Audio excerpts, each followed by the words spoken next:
नमस्कार दोस्तों, आपका स्वागत है यूट्यूब चैनल मंडी पाव। और आज मैं मिथिलेश चंद पाटीदार और दोस्तों लहसुन की बात करेंगे। तो लहसुन की स्थिति काफ़ी ख़राब है। काफ़ी मंडियों में हालत काफ़ी दिक्कतें आ रही किसानों को, और काफ़ी लहसुन जो है दोस्तों काफ़ी लोएस्ट भाव पर बिक रहा है। तो दोस्तों बहुत ही ज़बरदस्त किसानों को लहसुन में नुकसान हो रहा है। भारी नुकसान किसानों को भी वर्तमान समय में हो रहा है। बहुत सारी दोस्तों मंडियों में जो लहसुन है इस प्रकार से बिक रही हैं कि जिसका भाव हम बता भी नहीं सकते हैं। इतनी लोएस्ट क्वालिटियाँ, मतलब नीचे से नीचे तक भाव में बिक रही हैं। तो ये स्थिति बहुत ही ख़राब अभी वर्तमान समय में किसानों के लिए चल रही है।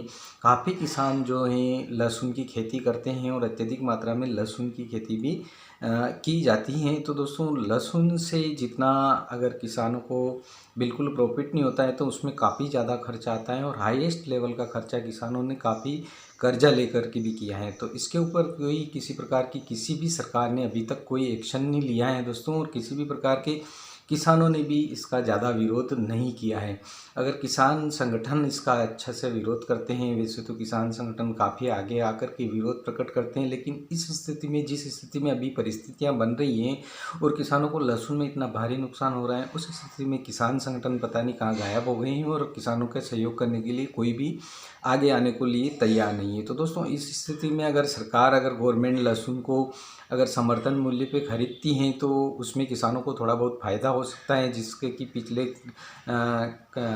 पिछले कुछ वर्षों पहले सरकार ने लहसुन को ख़रीदा था।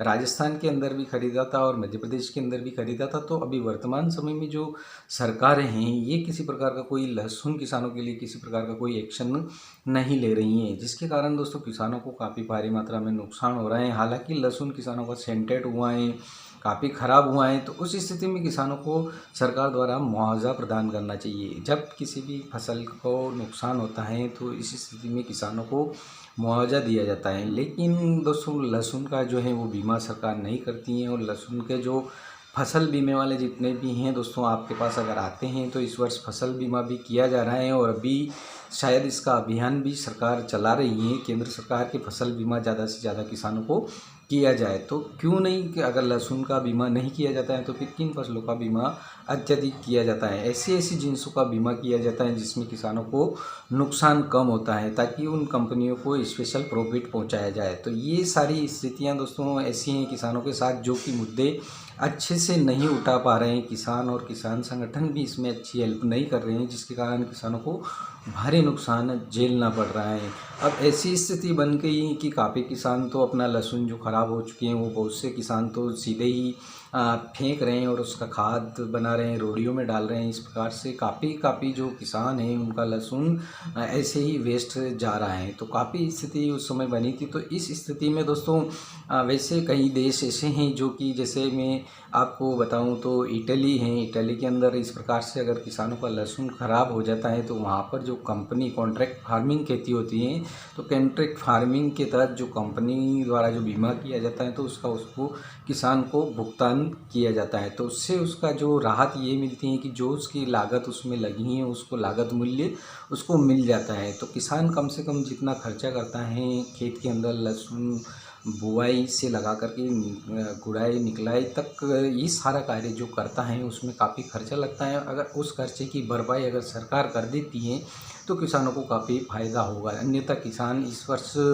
जो स्थिति अभी वर्तमान समय में बनी हुई है लहसुन की काफ़ी ख़राब है दोस्तों। और एक्सपोर्ट की बात करूँ तो इंडिया का लहसुन एक्सपोर्ट नहीं हो सकता है। इंडोनेशिया की जो लेब है इंडिया के अंदर, उसने इंडोनेशिया की लेब ने अपने इंडियन गार्लिक को काफ़ी निम्नतम स्तर का बताया है और काफ़ी घटिया किस्म का बताया है, जिसके कारण इंडोनेशिया में जो अपना लहसुन है इंडिया का वो निकल नहीं पा रहा है। विशेष करके इंडोनेशिया, उत्तरी अमेरिका और ताइवान और इसके साथ ही यूएई और बांग्लादेश को अपना लहसुन निर्यात ज़्यादातर मात्रा में किया जाता है। हालांकि बांग्लादेश अपना पड़ोसी देश है, फिर भी वहाँ पर भी इतना लहसुन इंडिया का भी निर्यात नहीं किया जा रहा है। वहाँ से भी जो लहसुन अधिकतर मात्रा में आ रहा है वो चीन से आ रहा है। तो चीन जो बेस्ट क्वालिटी सुपर क्वालिटी होती है उसको पैकेजिंग कार्टून्स के अंदर करके वो सप्लाई करती है। तो इंडिया का जो लहसुन है दोस्तों वो काफ़ी ऐसा क्वालिटी वाला नहीं है। हालांकि अपन सब कुछ किसान भी समझ रहे हैं कि भाई इतना क्वालिटी और बेस्ट क्वालिटी सुपर क्वालिटी माल नहीं है। अगर सुपर क्वालिटी या माल हैं दोस्तों तो एक्सपोर्ट के काबिल हैं तो ज़रूर एक्सपोर्ट होती हैं, लेकिन ये स्थिति परिस्थिति काफ़ी गंभीर बन चुकी हैं। इस वर्ष के किसानों का 70% लहसुन लगभग ख़राब हो चुका है और बहुत सारे किसान तो इससे घबरा भी चुके हैं और बहुत सारे किसान हताश भी हो चुके हैं कि भाई इस प्रकार की खेती करने से क्या फ़ायदा जिसमें किसी प्रकार का किसान को कोई मुनाफा नहीं मिल रहा है। तो काफ़ी ज़्यादा मात्रा में किसानों के पास अभी भी लहसुन स्टोर में पड़ा है, लेकिन हालांकि जो ख़राब लहसुन हो चुका है किसानों को वो तुरंत अपनी निकाल लेना चाहिए, जो भी भाव मिल रहा है जितना भी मिल रहा है।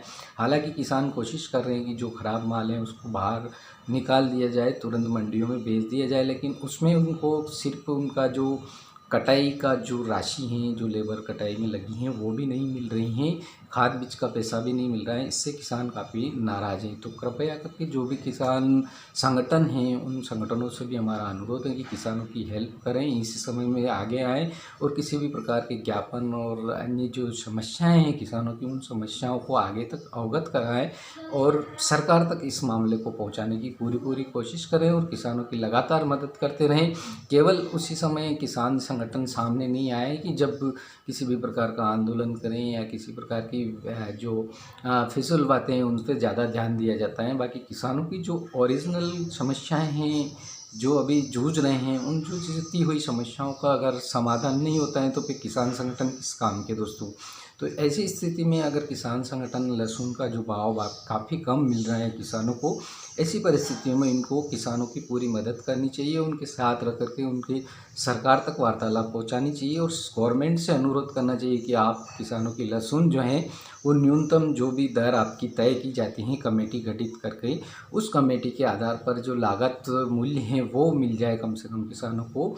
इसके लिए उस पर अमल करके किसानों की गार्लिक को, लहसुन को खरीदना चाहिए जिससे कि किसानों को अच्छा प्रॉफिट हो सके दोस्तों। तो ये थी पूरी रिपोर्ट, जिसके आधार पर अन्य देशों की भी बात करें तो अन्य देशों में भी जो लहसुन है दोस्तों काफ़ी इस साल अधिक उत्पादन हुआ है और हालांकि अब अत्यधिक देश ऐसे हैं जो सक्रिय हो चुके हैं, जो गार्लिक का उत्पादन करने लगे हैं और गार्लिक की खेती भी करने लगे हैं। तो इसकी वजह से भी काफ़ी देशों में जो लहसुन है वो उत्पादन होने लगा है और अन्य देशों को जो जहाँ के उनके पड़ोसी देश हैं वहाँ पर भी सप्लाई के काबिल इतना लहसुन भी वो उत्पादन करने लगे हैं। तो विश्व स्तर पर जो है गार्लिक की खेती काफ़ी बड़ी है, जिसके कारण भी दोस्तों लहसुन की जो डिमांड है अन्य देशों से भी निकल के कम आ रही है। इसके कारण भी दोस्तों लहसुन के भाव में काफ़ी गिरावट देखने को मिली। तो ये परिस्थितियाँ किसान के सामने काफ़ी समस्याएं आ रही हैं। तो किसानों की समस्याओं के लिए जो भी संगठन या जो भी जितने भी अधिकारी या कर्मचारी या कार्यकर्ता हैं या मंडी से रिलेटेड जो भी संबंध रखते हैं या किसानों से जो भी संबंध रखते हैं, उन सभी से अनुरोध ये हमारा है कि भाई उनकी हेल्प करें और किसी भी प्रकार से उनको जो न्यूनतम लागत मूल्य है वो दिलवाने की कोशिश करें। दोस्तों वीडियो पसंद आए तो ज़रूर लाइक करें, चैनल को सब्सक्राइब करें। धन्यवाद।